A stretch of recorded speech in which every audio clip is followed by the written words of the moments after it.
আরে ছাড় বলছি।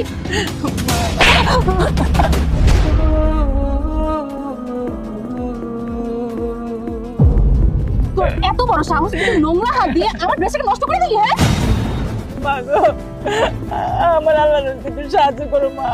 আমি খুব অসহায় মানুষ, এই পৃথিবীতে আমার কেউ নেই মা। আমি 2 দিন ধরে কিচ্ছু খাই না, শুধু একটু পানি খাই না। আচ্ছা কর বলছি। আর একটা কথাও না, কি মনে করিস রাস্তাঘাটে কি তোদের জন্য বের হতে পারবো না? যাকে দেখিস তাকে হাত পা ধরে বসিস, টাকা পয়সা চাস, খাবার দাবার চাস। তোর জন্য কি খাবার দাবার নিয়ে বসে থাকি? টাকা পয়সা ব্যাগে তুলে তোদের জন্য নিয়ে বসে থাকি আমরা? একটু সাহায্য করলে সমস্যা কি মা? আল্লাহ দেখবো তোমারে, আল্লাহ দিব, একটু সাহায্য করো। সাহায্য? হ্যাঁ, এই কাজ করে খেতে পারিস না? কাজ করলেও তাহলে 2 পয়সা জুটে, অ্যাটলিস্ট টাকা দিয়ে তো ভাতটা কিনতে পারিস তোরা। বয়স্ক মানুষ, আমার মতো বয়স্ক মানুষের বাসায় কামে রাখে না মা। কই আমি বলে কাম করতে পারবো না। তোদের জন্য রাস্তায় চলাফেরা করা যায় না? যাচ্ছে ওরা ভালো কাজ করতে, বিলিমার ড্রেসটাকে নষ্ট করে একদম। কি হয়েছে এখানে?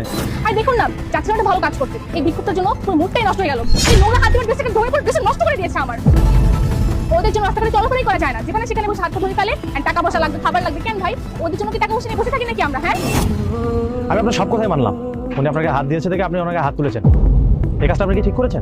অবশ্যই ঠিক করেছি। তো ওকে তো শাস্তি দেওয়া উচিত ছিল, এদেরকে শিক্ষা না দিলে আসলে হবে না। আর আপনি কে?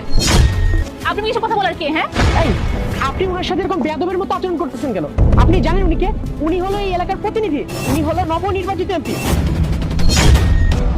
আসলে কি জানেন, আপনাদের মতো মানুষকে সম্মানটা দেওয়া উচিত, কারণ আপনাদের জন্যই আজকে এই এলাকাতে এই অবস্থা। আমি আজকে ওনার সাথে কেন খারাপ ব্যবহার করবো? আপনি যদি আপনার দায়িত্বটা ঠিকমতো পালন করতেন, তাহলে কখনোই আমার সাথে কোনো বিহেভ করতাম না। আপনি ঠিকই বলেছেন, আমি আমার দায়িত্ব থেকে নর্মাল ছিলাম।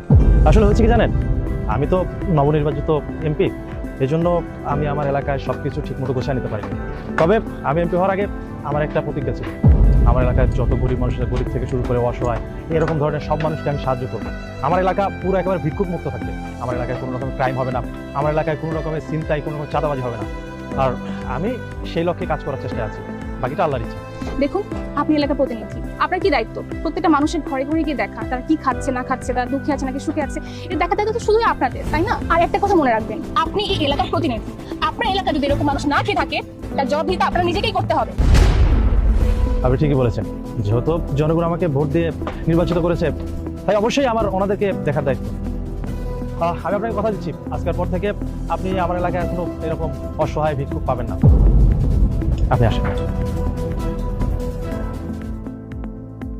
মা, তুমি এবার রাস্তায় ভিক্ষা করছো কেন? তোমার কেউ নেই? না বাবা, আমার এই পৃথিবীতে কেউ নেই বাবা, না।